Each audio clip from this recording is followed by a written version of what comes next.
Bizlere somkeli sualki aparatlarımız geldi. İçinde 3 tane verici var endi. Göreriz.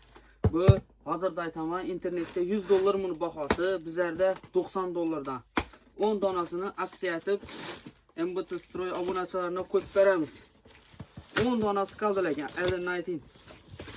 90 dolara arzima yok mu? Kommentariyada bizi fikringizni bildirib ketasiz. Yine.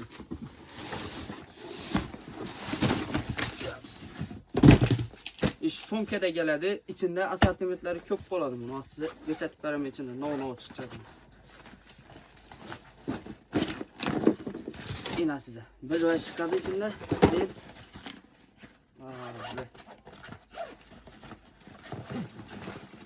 Balgarka.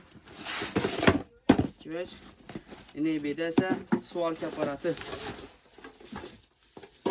3 tanesi 90 dolardan. Keyin kaskası bu, açkisi bu. Yine bir de ise kaskası bu. Yana içinden o çıkıyor. Keyin elektrodu bizlerden bonus sifatında veriladi. Keyin balgarkasına ise diskam bir dona disk bonus sifatında veriladi. Bu neyde diskme MBT Stroy'a bemalollik delaverasizlar.